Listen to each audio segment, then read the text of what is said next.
धर्माचा अभिमान की नव्हता स्वराज्याचा स्वाभिमान.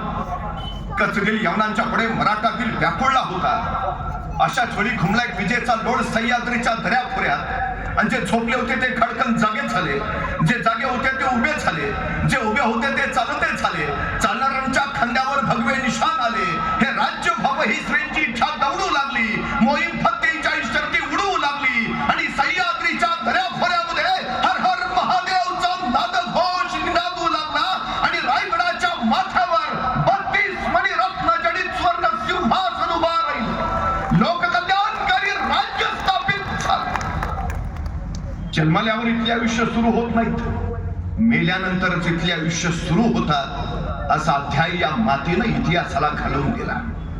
या परंपरेत सर्वस्पर्शीला छत्रपती संभाजी महाराज शिवरत्नाचा जन्म झाला आणि आपल्या ज्येष्ठ पुत्राची याद म्हणून मासाहेब जिजाऊंनी त्यांचं नामकरण केलं संभाजीराजे.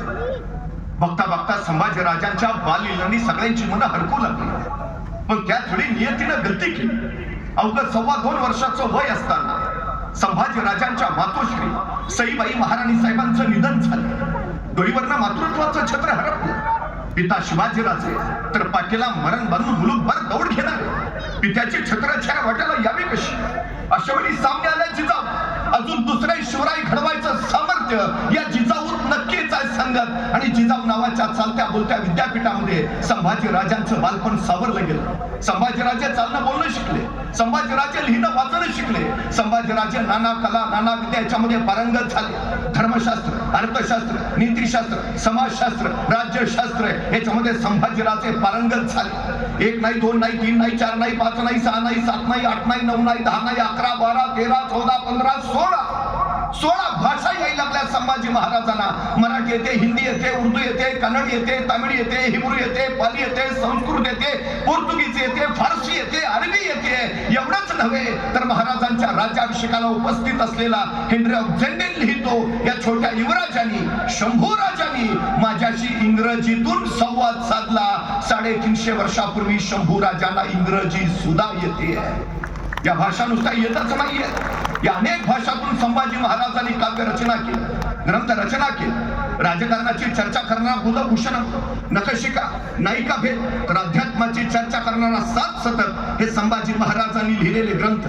वयाच्या 14व्या वर्षी बुधभूषणम या ग्रंथामध्ये संस्कृत मधून श्री गणेशाचं वर्णन करताना संभाजी महाराज लिहितात, पद पदम पत्र समाचरण जगजिमी कनकर नाग ललित कबीर उदर लंबी विशाल अमर उर दीर्घ मुंडी करते चारी फल एक दंत सुंड लवत हरिजात सकल मत. वयाच्या 14व्या वर्षी संभाजी राजांनी श्री गणेशाचं संस्कृत मधून केलेलं वर्णन.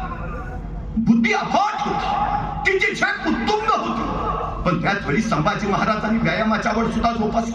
मलखांब, भालाफेक, दांडपट्टा, घोडेस्वारी याच्यामध्ये संभाजीराजे माहिर झाले. तत्कालीन काळात घोड्याला बेभान पळवणारा आणि रणांगणावर एका पायावर वळवणारा एकच योद्धा होऊन गेला. त्या योद्ध्याचं नाव होतं छत्रपती संभाजी महाराज. ही कला परत दुसऱ्या कोणाला कधी जमलीच नाही. बघता बघता संभाजीराजांचं वय झालं 8 वर्ष आणि त्याच वेळी महाराष्ट्रावर मिर्झा राजा जयसिंहाचं आगमन झालं. रयतेसाठी महाराजांना तह करावा लागला. शंभूराजे मोगलांचे मनसबदार झाले. नव्हे, वयाच्या 8व्या वर्षी संभाजी राजांचा प्रत्यक्ष राजकारण प्रवेश झाला. औरंगजेबाचा 50वा वाढदिवस आग्र्यात मोठ्या थाटात साजरा होणार होता. सगळ्या मनसबदारांना निमंत्रण गेलं. जसं शिवरायांना निमंत्रण आलं तसे मनसबदार म्हणून 8.5 वर्षाच्या शंभूराजाला महाराजांना प्रश्न पडला. 8.5 वर्षाचा पोर आहे, कसं न्यावं त्या? या मुलकापासून त्या मुलकापर्यंतचा वैराट वनवास, सोसे, ऊन वारा वादळ पाऊस हा छावा कशी टक्कर देईल? पण त्याच वेळी महाराजांच्या लक्षात आलं, संभाजीराजे म्हणजे त्या शिवाजी राजांच्या पोटाला पोर नाही, तो सह्याद्रीच्या कुशीत आणि महाराष्ट्राच्या कुशीत जन्माला आलेला मराठाचा पोर आहे. ते धैर्य, ते शौर्य त्यांच्या काही आहेच. पण या निमित्ताने मोगली रियासतीचा, मोगली दरबाराचा, मोगली राजकारणाचा शंभूराजांना जवळून अभ्यास करता येईल म्हणून महाराजांनी त्यांना सोबत घेतलं. आणि या मुलकापासून आग्र्या मथुरेपर्यंतच्या त्या मुलकापर्यंतचा वनवास सोसत शंभूराजे महाराजांसोबत आग्र्यात पोहोचले. यथा काल महाराज औरंगजेबाच्या दरबारात हजर सुद्धा झाले, पण इथंच औरंगजेबानं चहरी चाल टाकली, महाराजांना मागच्या रांगेत उभा केलं आणि महाराष्ट्राचा स्वाभिमान उफाळला, भर दरबारात औरंगजेबाला फटकावलं. असा अपमान शहेनशाह हिंदुस्तान आलमगीर गाजी औरंगजेबचा कुणी केला नव्हता, तो सह्याद्रीच्या नरसिंहाने केला. राजे धडक तिथून बाहेर पडले. त्या दिवसापासून महाराज परत औरंगजेबाच्या दरबारात कधी गेले नाहीत, पण महाराजांचे प्रतिनिधी म्हणून शंभूराजे मात्र औरंगजेबाच्या दरबारात येत जात राहिले. एके दिवशी भर दरबारात औरंगजेबाने या 9 वर्षाच्या शंभूराजाला विचारलं, शंभूराजे, आपण उत्तम कुस्ती खेळत असा मी ऐकून आहे, आपण उत्तम मल्लविद्या जाणत असा मी जाणून आहे. मग शंभूराजे, आमच्या दरबारात सुद्धा चांगले चांगले मल्ल आहेत, आमच्या दरबारातल्या एखाद्या मल्लाशी तुम्ही कुस्ती खेळाल का? तसा 9 वर्षाचा छावा काढला, आम्ही फक्त आमच्या लायकीच्या मल्लाशीच कुस्ती खेळतो आणि तुझ्या दरबारात माझ्या लायकीचा एकही मल्ल नाही. सभा हे महाराष्ट्राचं पाणी होतं. 9 वर्षाच्या शंभूराजाने आपल्या स्वाभिमानाची चुणूक औरंगजेबाला दाखवली होती. औरंगजेबाने या शंभूराजाने खाजगी भेट म्हणून दिला आणि शंभूराजांची गंमत करावी म्हणून दिलेर खानानं शंभूराजांना विचारलं, शंभूराजे, ये इतना बड़ा हाथी आप दख्खन कैसे ले जाओगे? आणि 9 वर्षाचे शंभूराजे म्हणाले, चला के ले जाएंगे नहीं तो बैठ के जाएंगे. पर दिलेर खां साहब, आपने जो हमारे 23 किले लिए हैं वो आप दख्खन से दिल्ली कैसे लाओगे? पण त्याच वेळी औरंगजेबाची जहरी चाल रंग दाखवू लागली. महाराजांना ठार मारायचा बेतच, फौलाद खानाची फौज निमित्ती महाराजांच्या गळ्याभोवती आवडी जाऊ लागली. महाराज काही दे, महाराजांना बाहेर पडता येत नव्हतं, पण शंभूराजे मात्र औरंगजेबाच्या महालापासून ते कुंभाराच्या वाड्यापर्यंत बिनधोक येत जात होते. अखेर सुटकेच्या चालीच्या सगळ्या जबाबदाऱ्या महाराजांनी शंभूराजांवर सोपवल्या आणि जे स्वप्नातही शक्य होणार नाही ते सत्यात उतरवून महाराष्ट्राचा नरसिंह निसटला. पण त्याच वेळी औरंगजेबाची जहरी चाल रंग दाखवू लागली.